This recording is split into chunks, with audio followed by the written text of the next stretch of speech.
Yes ముఖ్యంగా BRS పార్టీలో biggest question మార్క్గా ఎవరైనా ఉన్నారు అంటే అది ఒక్కరే, ఆవిడే ఎమ్మెల్సీ కవిత. మరి ఆవిడ నెక్స్ట్ ఏం చేయబోతున్నారు, ఆమె రాజకీయ అడుగులు ఎలా ఉండబోతున్నాయి అనేది ఇప్పుడు ఒక బిగ్ సస్పెన్స్గా మారింది. అయితే కవితే కొత్త పార్టీకి సన్నాహాల్లో ఉన్నారన్న చర్చ దగ్గర నుంచి ఆవిడ ఇతర పార్టీల వైపు చూస్తున్నారు అన్న టాక్ మొదలైంది. కవిత ఇప్పుడు ఏం చేయబోతున్నారు, జూన్ 2న స్టేట్ పాలిటిక్స్ని షేక్ చేసే నిర్ణయం ఏమైనా ప్రకటిస్తారా?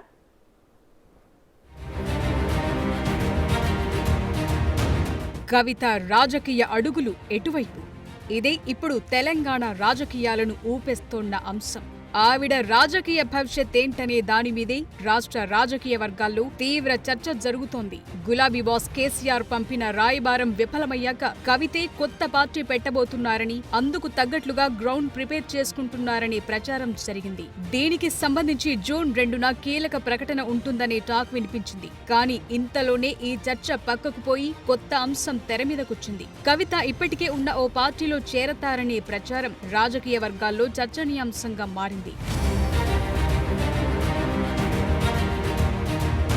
తన తండ్రి కేసీఆర్ కు కవిత రాసిన లేఖ లీకైన తరువాత రాష్ట్ర రాజకీయాల్లో ఆమె పాత్రపై అనేక ఊహాగానాలు మొదలయ్యాయి. ముఖ్యంగా కవిత రాసిన లేఖలో బీజేపీపై కేసీఆర్ కేవలం 2 నిమిషాలు మాత్రమే మాట్లాడుతూ ఎమ్మెల్సీ ఎన్నికల్లో పోటీ చేయకుండా పరోక్షంగా మద్దతిచ్చామనే మెసేజ్ వెళ్లిందని చెప్పటం, ఈ పరిణామాలు భవిష్యత్తులో బీజేపీతో పొత్తు ఉంటుందనే సందేశాన్నిస్తుందనటం లాంటి అంశాలు రాజకీయంగా చర్చకు దారితీశాయి. ఈ పరిణామాల తరువాత బీఆర్ఎస్ లో తగిన ప్రాధాన్యతను కవిత కోరుకుంటున్నారు. పార్టీలో తనకంటూ ఓ స్థాయిని కోరుకుంటున్నారు. తగిన గుర్తింపు దొరక్కపోతే తన దారి తాను చూసుకునేందుకు సిద్ధంగా ఉన్నారనే వార్తలు కూడా వచ్చాయి. ఈ క్రమంలోనే తాను మొదలుపెట్టిన తెలంగాణ జాగృతిని ఓ రాజకీయ వేదికగా మార్చాలనే ఆలోచనతో ఉన్నారని ప్రచారం జరిగింది. పార్టీలో తనకున్న అంతర్గత విభేదాలు, బీఆర్ఎస్ లో తన ప్రాధాన్యత ఏంటో అధినేత కేసీఆర్ తేల్చకపోవటం లాంటివన్నీ కవితలో మరింత అసంతృప్తిని రగిల్చాయి. దాంతో ఆమె జూన్ 2న కొత్త పార్టీ ప్రకటిస్తారని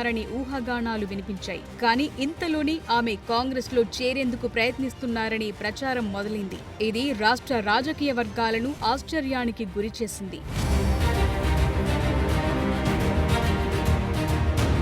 ఇప్పుడున్న రాజకీయ పరిస్థితుల్లో సొంత పార్టీ పెట్టడం, దాన్ని నడపటం, జనాల్లోకి తీసుకెళ్లటం అనేది సవాల్తో కూడుకున్న వ్యవహారం. కేసీఆర్, కేటీఆర్ ని వదిలి కవితతో చేరేందుకు ఎవరు పెద్దగా ముందుకు రారనే చర్చుంది. కవితకంటూ సొంతంగా పొలిటికల్ ఇమేజ్ ఉన్నా అది ఓ పార్టీని స్థాపించి దాన్ని బలమైన రాజకీయ వేదికగా నిర్మించేందుకు ఇప్పుడున్న ఇమేజ్ సరిపోదనే విశ్లేషణలు కనిపిస్తున్నాయి. ఈ పరిణామాలతోనే కవిత కాంగ్రెస్ లో చేరతారనే ప్రచారం మొదలైంది. అయితే కవిత కాంగ్రెస్ లో చేరటం అంత సులభం కాదంటున్నారు. ఇప్పుడున్న పరిస్థితుల్లో కాంగ్రెస్ లో ఆమెకు తగిన ప్రాధాన్యత, ఆశించిన పదవి దక్కే అవకాశాలు తక్కువగా ఉన్నాయి. బీఆర్ఎస్ లో కేసీఆర్ కూతురిగా ఆమెకున్న హోదా కాంగ్రెస్ లో ఉండదు. అందువల్ల బీఆర్ఎస్ లోనే ఉంటూ కవిత తన స్థాయికి తగ్గ పదవిని రాబట్టుకుంటారా, లేక సొంత పార్టీ పెడతారా? అదే కాకపోతే మరో పార్టీలో చేరతారా అనేది ఇంకొన్ని రోజుల్లో తేలిపోతుంది.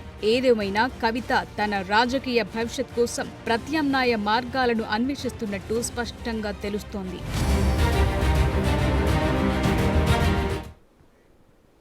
కవిత రాజకీయ భవిష్యత్తు, ఆవిడ అడుగులు ఎలా ఉండబోతున్నాయి అనే దాని గురించి రాజకీయ విశ్లేషకులు పెంటపాటి పుల్లారావు ఏమన్నారో ఒకసారి చూద్దాం.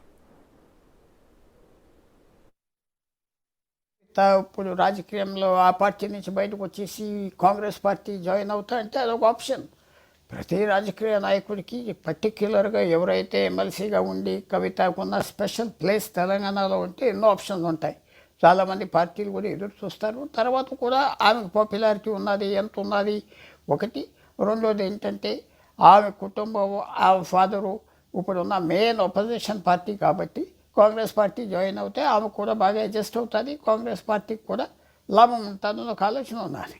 సో కాంగ్రెస్ పార్టీకి ఏంటంటే కవిత కనుక జాయిన్ అవుతే ఆమెకి తగిన ప్లేస్ ఇవ్వాలి. ఊరికి కూర్చోబెట్టి వెనక్కి సీట్లో కూర్చోబెట్టి కుదరదు. ఆమె ఎమ్మెల్సీగా న్యాచురల్గా కంటిన్యూ అవుతుంది. ఇంకో టర్మ్ అయినా ఇవ్వాలి, దాంతోపాటు మంత్రి కూడా ఇవ్వాలి. ఆమె ఖాళీగా కూర్చోబెడితే ఆమె స్టేచర్కి ఉన్న పొజిషన్కి, ఆమెకున్న పేరుకి కుదరదు. సో కాంగ్రెస్ పార్టీ కనుక ఆమెను అకామిడేట్ చేస్తా, ఆమెకు మంచి పొజిషన్ ఇస్తామంటే తప్పకుండా అది ఒక మంచి ఆప్షన్. ఎందుకంటే ఇంకంతా రెడీమేడ్గా ఉంటుంది. ఆమెకు తెలంగాణ బాగా తెలుసు, కాంగ్రెస్ నాయకులు అందరూ తెలుసు. దీన్ని బట్టి ఏంటంటే కొన్ని రోజులు బట్టి కాంగ్రెస్తో మంచి సంబంధాలు కూడా ఉండొచ్చు అని ఆలోచించవచ్చు. అందరూ మర్చిపోతారు. ఎలక్షన్ మొదలు సెప్టెంబర్ నెల 2023 అప్పటి నుంచే కాంగ్రెస్ పార్టీతో కూడా టీఆర్ఎస్ ఢిల్లీలో మీటింగ్స్ పెట్టుకున్నది. వాళ్ళు వీళ్ళు కలిసి కూర్చుని బీజేపీకి వ్యతిరేకించేవారు. కాబట్టి ఇదేమంత ఆశ్చర్యపోయే పరిస్థితి కాదు. కవిత కాంగ్రెస్ పార్టీ జాయిన్ అవుతుందా అంటే ఇది రాజకీయాల్లో ఎవరైనా ఏ పార్టీ జాయిన్ అవుతారు, ఆశ్చర్యం పడక్కర్లేదు. సో అందువల్ల ఇది ఒక పెద్ద ఆప్షన్. కాంగ్రెస్ పార్టీకి కొంతవరకు సూటబుల్. కానీ కాంగ్రెస్ పార్టీకి కూడా ఒక ప్రాబ్లం ఏంటంటే ఇంత పెద్ద నాయకురాలు వస్తే అకామిడేట్ చేయగలరా? ఆ మంత్రి ఆ పదవులు ఇస్తే ఎవరినో తగ్గించాలి. చాలా ఆమెకి ఉన్న ఇంపార్టెన్స్ బయట కాంగ్రెస్ పార్టీతో అడ్జస్ట్ అవ్వాలి. అడ్జస్ట్మెంట్ చూపెట్టగలరా అంటే ఆమెకు తప్పదు. ఆమె ఎప్పుడైతే తండ్రి పార్టీ నుంచి బయటకు వస్తుందో ఆమె పొజిషన్ న్యాచురల్గా ఆమె బిల్డప్ చేసుకోవాలి. ఎక్కడ అవకాశం దొరికితే చూసుకోవాలి. కాబట్టి ఆమె అడ్జస్ట్ అవుతుంది. కానీ కాంగ్రెస్ పార్టీ నిర్ణయం తీసుకోవాలి. అంత పెద్ద నాయకురాలు తీసుకుంటే మనం మేనేజ్ చేసుకోగలవా, మనకు ఉపయోగమా? ఆ పాయింట్ వాళ్ళు ఆలోచించేకే జవాబు వస్తుంది. ఇది ఆమె కాంగ్రెస్ జాయిన్ అయిపోతాను అంటే జరిగే పని కాదు. కాంగ్రెస్ పార్టీ కూడా మేము తీసుకుంటాం, రావాలి ఉత్సాహంగా అంటేనే ఆ పని జరుగుతుంది.